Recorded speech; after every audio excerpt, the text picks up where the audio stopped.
Welcome to the Deep Dive. Today, we're embarking on a pretty fascinating exploration, I think. We're looking into how ancient traditions, specifically Buddhism in this case, don't just survive, but actually thrive and evolve in the modern world. Especially when they start tackling big social issues, right? Exactly. And our mission today is to kind of unpack what makes these movements tick, even as they adapt and transform. We'll be using a really helpful analytical tool, Ninian Smart's dimensional model of religion. Yeah, it's a great framework. We'll apply it to the vibrant world of socially engaged Buddhism, using insights from some recent research. Okay, let's get into it. Trying to understand religion can be incredibly complex. The sources we looked at really drive that home. It's definitely not just one simple thing. Right. It's described as a complex series of interactions between human emotions, practices, ideologies, and stories. Honestly, sometimes it's really hard to say exactly where religion begins and ends. That rings true. And that's where Ninian Smart was so insightful. He proposed this multidimensional approach instead of trying to force everything into one sort of rigid definition. Makes sense. Avoids oversimplification. Precisely. Now, for our deep dive into socially engaged Buddhism, or Hesab, the research we're drawing on actually adapted Smart's model. He originally had 7 dimensions, but this research distills it down to 5 key lenses that are super useful for understanding contemporary movements like these. Okay, so what are the 5? They are the ritual and practical, the mythological and narrative, the doctrinal and philosophical, the institutional and social, and finally, the experiential dimension. Think of them as different angles, different ways to gain knowledge quickly, but also quite thoroughly about almost any religious movement. That sounds like a really practical toolkit. So let's start our exploration with the first one, the ritual and practical dimension. What does that cover? Well, this dimension looks at all aspects of performed religion. Performed religion. Yep. So like the actions. Exactly. It's not just about the really strict formal ceremonies, though those are included. It's also about the consistent everyday activities that people do because of their religious beliefs. It's about how faith is lived out, Got it. So give us some classic examples. Sure. Think of formal rituals like Christian baptism or the Hindu yajna, which is a fire ceremony, or maybe the Zoroastrian Navjot ceremony, where young people are formally inducted into the faith, big milestone events. Right. But crucially, it also includes the more personal, maybe daily or weekly practices. Things like yoga, if it's done with religious intent, daily prayer, meditation. Those all fall under this dimension too. Okay. So how does this apply when we look at socially engaged Buddhism? The research must show some variety here. Oh, absolutely. The diversity in how faith is performed really stands out. Take the Amida Trust, for example. Their ritual life is quite distinct. How so? They practice chanting the Nimbutsu. That's a devotional recitation, basically repeating the name of Amida Buddha. It's described as calling out towards the eternal source. What's really interesting, though, is they sometimes adapt Christian hymn tunes for their services, and they have these quite challenging 24-hour Nembutsu retreats. Wow, 24 hours. Intense. Yeah. And they also offer something called Niquan retreats. These focus more on inward inquiry, emotional healing, using structured questions and silent reflection. So a mix of devotional and introspective practices. Interesting mix. What about other groups? Well, then you've got the Network of Engaged Buddhists, the NEB. Now, they don't actually have a single prescribed meditation method that everyone follows. Oh. But get this, 99% of their members reported meditating regularly anyway, so the commitment is there, even without a rigid structure. Their practices often draw from Zen Buddhism, things like Zazen, which is seated meditation, and Kinhin, that's walking meditation. Right. And they also perform specific rituals, like the Kuan Yin Puja, that's an offering ceremony for Kuan Yin, the Bodhisattva of compassion. So, yeah, lots of practice, just maybe more individually chosen. So strong emphasis on practice, but flexible. What about the community of inner being, the C of I? For them, ritual life really seems to center quite heavily on meditation. Practices like mindfulness of breathing and Kinhan, their specific style of slow, mindful walking meditation, are core. Very central then. Definitely. They hold regular days of mindfulness and various ceremonies. In their survey sample, 100% of respondents said they meditate and attend retreats. It's fundamental to who they are. And specific practices. Yes. Things like touching the earth, which is a practice of grounding and reverence, and using a mindfulness bell to regularly bring people back to the present moment during activities or talks. It's very focused on mindfulness in action. It is. Now, compare that to the Friends of the Western Buddhist Order, the FWBO, especially in their right livelihood businesses. Their approach is described as multi-method. Meaning? They blend elements from different Buddhist traditions, Theravada, Tibetan, Chinese, Japanese. But the really fascinating part is how they explicitly integrate practices like meditation, specifically Mettavavana, which cultivates loving kindness and puja, offering ceremonies directly into their work environment. So work is the practice, in a way. In a very real sense, yes. It blurs that line between spiritual life and your 9-to-5 job. Work itself becomes a ritual space. That's a radical integration. And the last group, Rokpa. Rokpa engages in practices like shamatha meditation that aims for mental calm, and vipassana, which is insight meditation. The goal here is often framed as transforming negative emotions. Okay, transforming emotions. Yes. And they also practice sadhana. These are more elaborate ritual practices aimed at spiritual attainment. Plus, they incorporate tantric practices, which can involve complex visualizations of Buddhas and bodhisattvas like Green Tara or Chenrezig.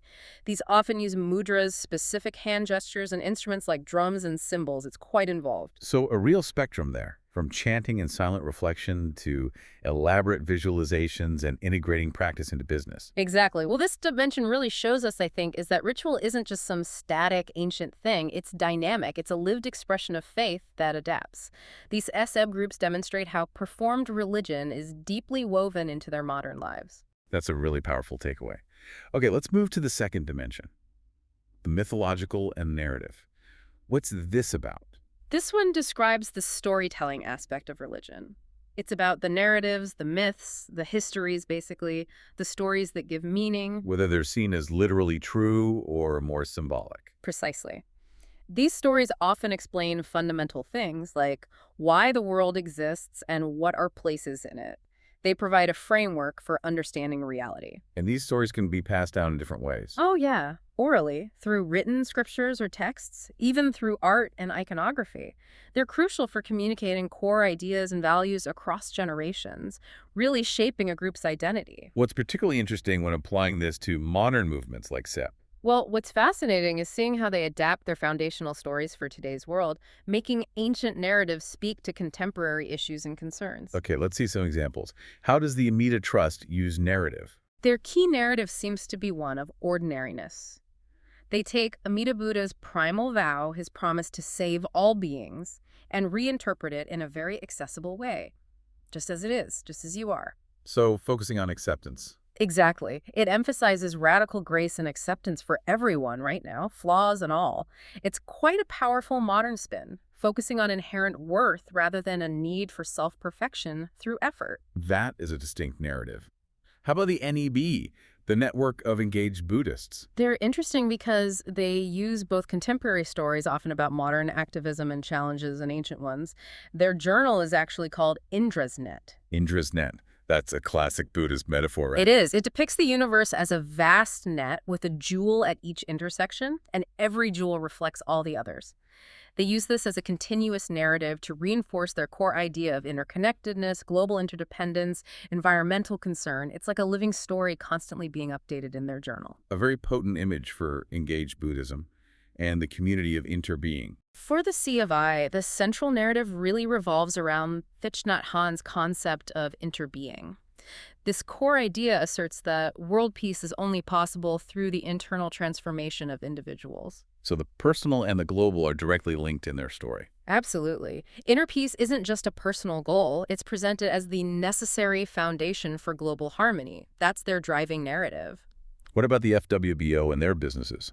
The FWBO presents right livelihood itself as a narrative. They frame it as a contemporary narrative from a traditional source, that source being the Noz Gatefold Path from classical Buddhism, but specifically updated for a Western audience. How is it updated?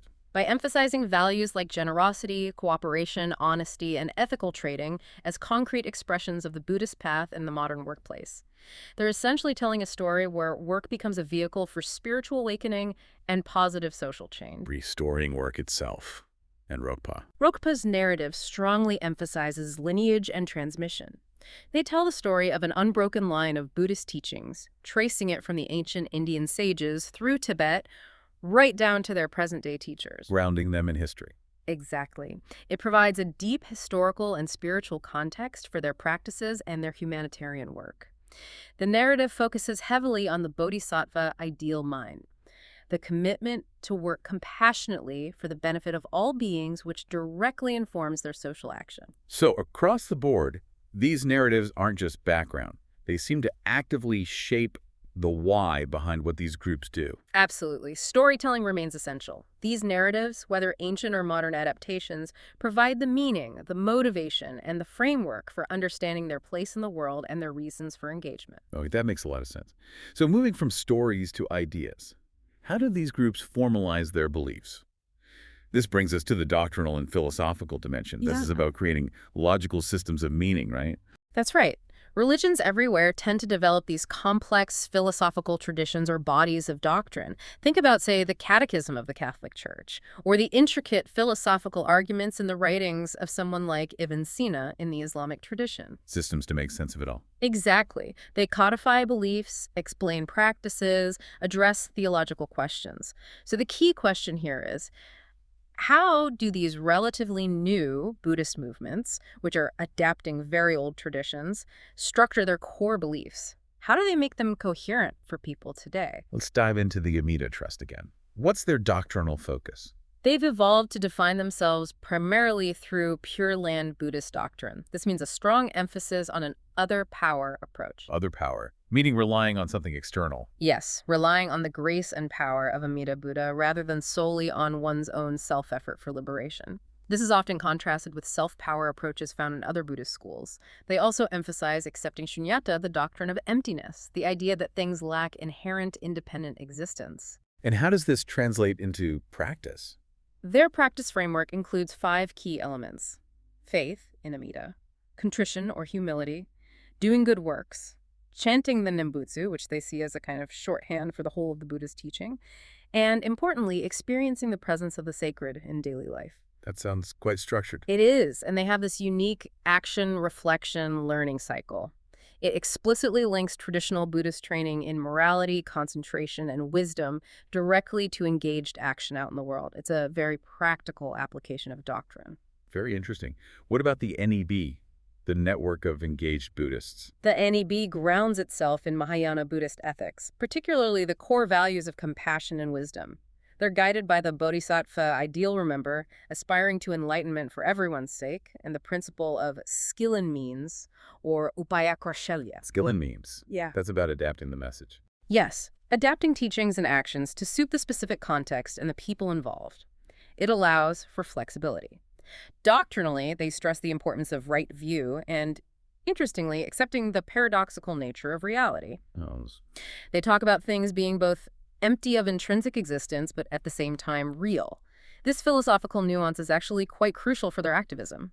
It lets them engage fully with worldly problems without getting caught up in attachment to specific outcomes because they understand the fluid, interdependent nature of things. a sophisticated balance. Yeah. Now, the community of interbeing, CFI. Their core doctrines are embodied in their mindfulness trainings, particularly the 5 and 14 trainings. But they're very careful to frame these not as rigid rules or commandments, as deep aspirations. They're guidelines intended to help cultivate compassion and reduce suffering in oneself and the world. And of course, their absolute core doctrine is interbeing. We hear that in their narrative, too. Yes, it functions as both narrative and doctrine. Philosophically, it means that all phenomena interbe or inter-are. Nothing exists independently. Everything is fundamentally interconnected. This isn't just a nice idea for them. It's a foundational truth that shapes their entire worldview and ethical approach. Profound implications. And the FWBO's right livelihood, is that doctrinal, too? Yes, absolutely. For the FWBO, right livelihood isn't just a practical business strategy, it's doctrinally significant. They explicitly place it as part of the Noble Eightfold Path, the core map to liberation in Buddhism. So work is part of the path itself. Precisely. Their aim is nothing less than a transformation in society achieved by integrating work and spiritual practice. The businesses aren't just funding the Dharma, they are the Dharma in action, according to their doctrine. That really elevates the role of work. Finally, Rukpa. Drogpa focuses on the practical application of teachings from the Kagyu school of Tibetan Buddhism. A central doctrinal element for them is developing bodhicitta, the awakening mind of compassion, that profound aspiration to attain enlightenment solely to benefit all other beings. The bodhisattva motivation again. Yes, very strong emphasis there. They also have their 5 golden rules. These are interesting because they're essentially a positive reframing of the traditional Buddhist precepts, like not killing, stealing, etc. Instead of prohibitions, they emphasize positive actions, guiding ethical conduct through compassion. So looking across these groups, doctrines aren't just dusty old ideas. Not at all. They're living frameworks. They provide the intellectual structure, the ethical guidelines, and the philosophical grounding that shapes how these adherents understand the world, how they interact with it, and how they justify their unique blend of spiritual practice and social engagement. They're actively bridging ancient wisdom and modern challenges. That makes sense. Okay, now this next dimension feels particularly relevant for engaged Buddhism, the institutional and social dimension. This is about how people group together, right? How religious adherents tend to form organized bodies that behave collectively. Exactly. And this is where things often get complex, organizationally speaking. These groups can take many shapes. Some have clear hierarchies. Others are more democratic or network-based. They often establish formal institutions, maybe charities or associations, sometimes with their own symbols, membership rules, codes of conduct. But it's not always harmonious. Definitely not. While these institutions create unity and allow for collective action, they can also be sites of tension or disagreement. History is full of examples. Think of Martin Luther challenging the established church hierarchy, or the historical divisions within Islam between Shia and Sunni communities over leadership and authority. Institutions shape interaction, both positive and negative. So applying this to Set B, how do these groups, which are often seen as relatively new Buddhist movements, actually structure themselves? How do they organize for action? Let's look.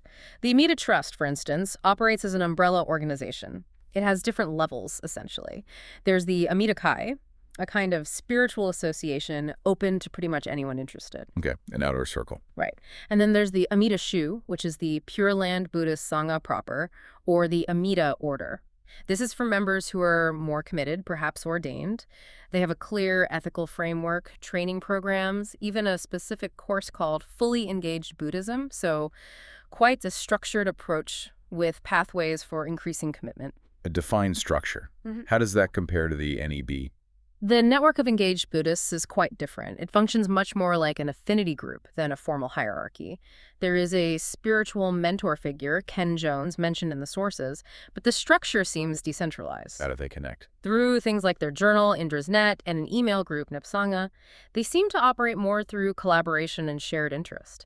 And they often cooperate with other non-Buddhist activist groups, too. More fluid. Yes. And the research notes their demographic makeup predominantly white, Western converts. That's an interesting social dimension noted in the source. Okay. What about the community of inner being? How are they organized?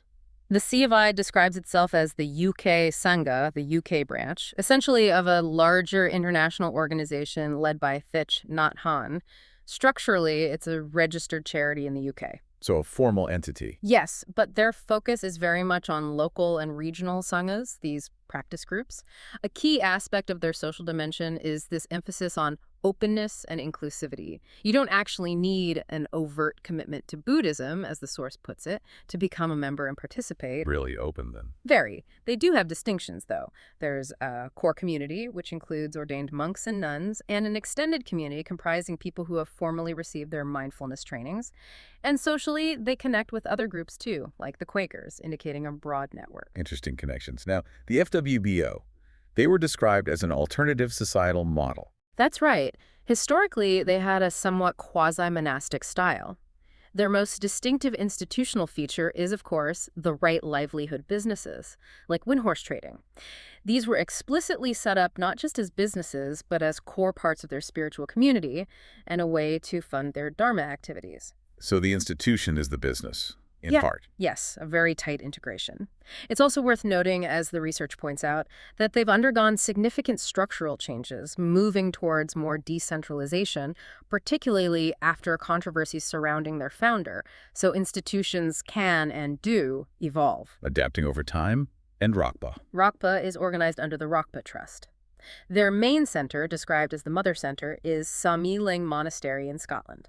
Branching out from there are various rock centers. What do these centers do? They focus significantly on humanitarian aid and therapeutic work. The sources classify them as social helping, service, and welfare-oriented. Think Soup runs for the homeless, mental health therapy programs. Their structure is emphasized as being a network. A network for service. Yes, and interestingly, the survey data mentioned in the research showed quite a bit of cross-membership between Rokpa and other SE groups, suggesting these aren't totally isolated entities, but part of a connected social landscape within Engaged Buddhism in the UK. So quite a range of institutional forms, umbrellas, networks, charities, business models. Exactly. It shows there's no single way to organize for engaged practice. These structures are clearly vital, though. They're how these groups mobilize resources, coordinate action, maintain identity, and interact with the wider society. They're the social glue, really. Which brings us nicely to the final dimension, the experiential dimension.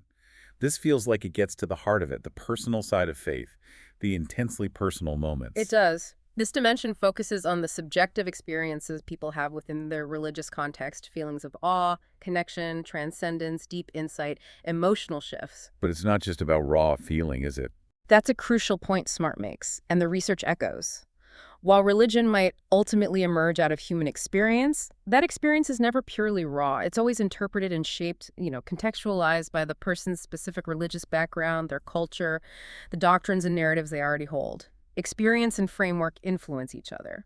So how do these SA groups foster or emphasize particular kinds of personal experience? What stands out? Well, for the Amida Trust, the core experience seems tied to that other power doctrine we discussed. There's an emphasis on reliance, trust, and grace. The Nembutsu chant isn't just words. It's described experientially as a calling out of we vulnerable ephemeral beings towards the eternal source of refuge beyond. That's a very particular feeling they cultivate. A feeling of connection to something larger. Yes, and refuge. Also, their Naikwan retreats are explicitly designed for deep introspective experience, aiming for emotional and psychological healing through structured self-inquiry.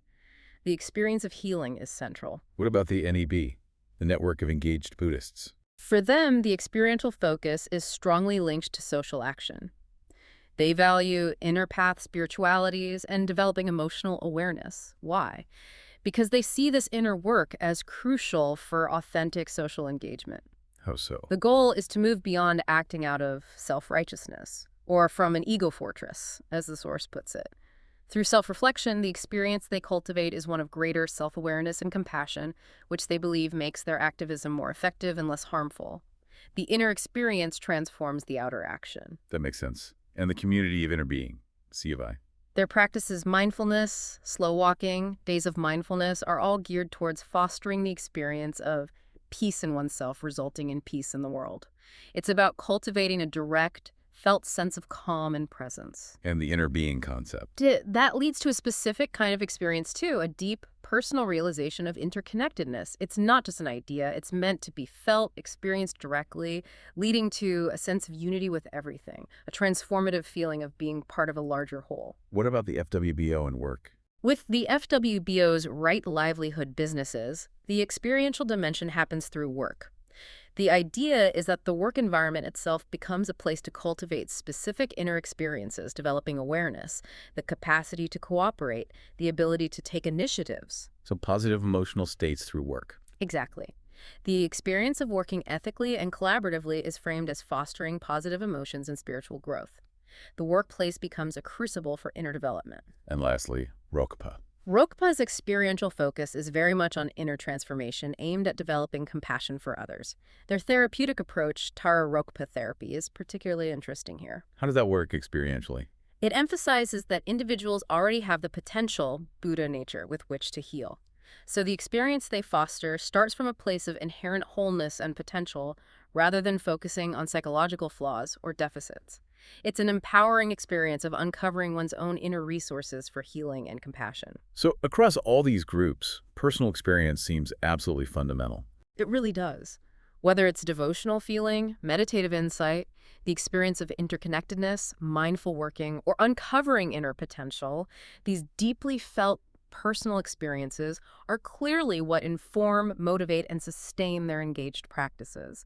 It's the engine driving the outward action in many ways. Okay, so we've walked through these 5 dimensions: ritual, narrative, doctrine, institution, experience, using Ninian Smart's model as our lens, and applied them to these diverse, socially engaged Buddhist groups. It really does provide a powerful way to understand how they function, doesn't it? It really does. It helps you see the different moving parts and how they fit together. And what strikes me looking back is how consistently these groups, despite all their differences in practice or structure, manage to blend that inner spiritual development focus with very concrete, outward-facing social action. Yeah, that connection is key. They demonstrate how faith isn't just an internal affair or a set of abstract beliefs, but something actively lived and expressed in response to the world's challenges. It really answers that question about how ancient traditions like Buddhism adapt and stay relevant.